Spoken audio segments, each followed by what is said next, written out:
Sa wala ko ni sa Ginoo, sa wala ko igsoon, makasalanan ni. Itantanan makasalanan. Once mga igsoon nga imo nang isurrender ang imong kagalingon, imo nang ki dawat si Jesus Christ nga imong personal nga panluluwas. Pwede imo nga sigurado ang atong kaluwasan. Amen. Mutana ko ninyo kung inyo nang ginawa si Jesus Christ, luwas na ba mo?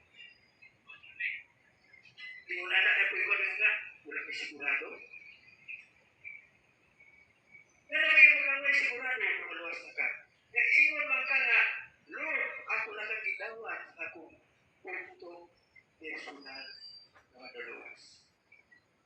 Wala may isun, maminaw ta sa pulong sa Diyos. Kung puno ka sa pulong sa Diyos, wala'y makalabaw kanino nga naman.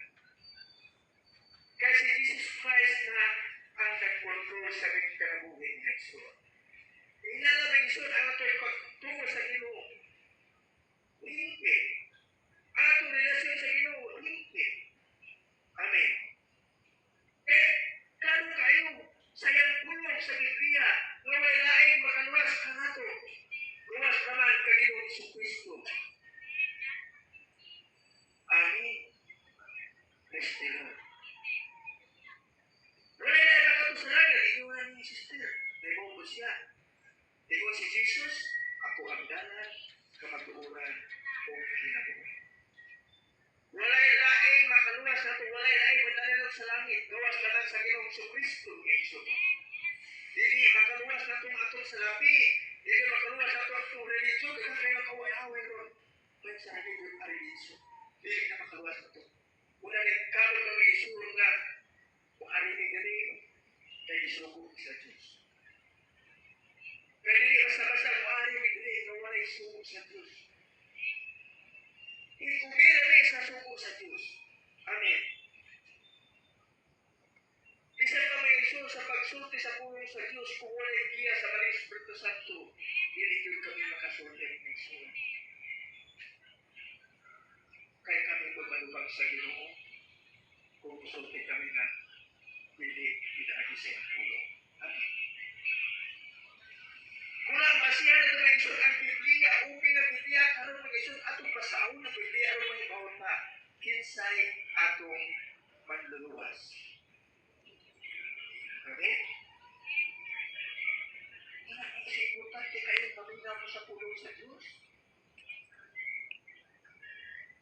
Sa among kinabuhi mga isun, sa wala kami, makaila sa Ginoo, kami na mo. Naluwas na pinapako sa tuloy.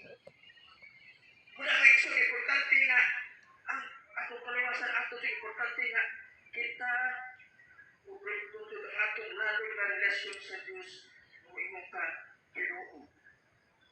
Kung ikaw, buhay ang Diyos, ani ako, anda mo dawat ka din. Gusto ko Ginoo, mabagko Ginoo, kay hindi ko makabagko sa akong Ginoo. Gusto ko maluwas. Gusto nga ikaw naman Ginoo, ang magkulkul sa akong kinabuhi. Okay?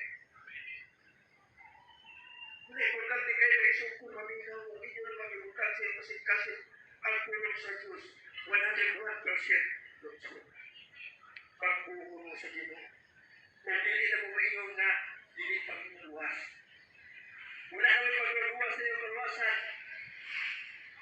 Kaya so, kung inyo na ginawa sa Ginoo sa Kristo, inyo na talikdan pa namin yung mga kasalanan. Kung sa kasalanan na ito,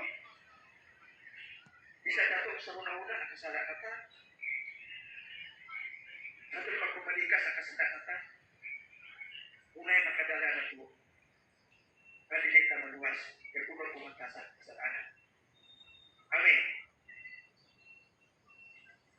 Kung ganun isun, ako yung testimony mo kinuha ng isun sa una ako makaila sa Ginoo o amin ako.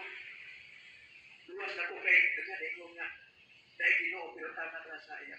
Ulong. Kung ako iyanyo ang Ginoo isun nga Lord, kung buhi ka man gani. Hindi ka buyan ako sa kong kinabuhi. Gusto ko Ginoo ay mukang uhol. Kung ang Ginoo maging ko niyo, gusto ko na isun na mabagunta. Gusto ko nga din yung bumalik din. Amen?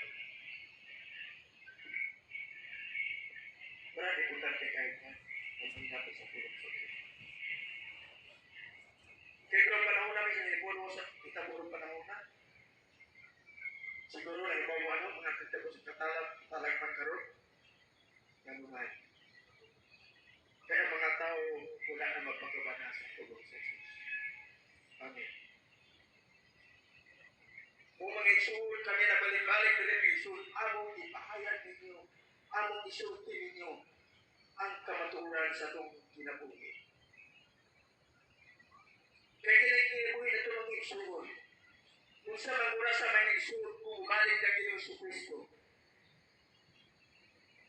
Kung na inyo may isuod na marapsol kita may isuod, sa maganda kita na ang atong kaluwasan, sigurado mga isuod.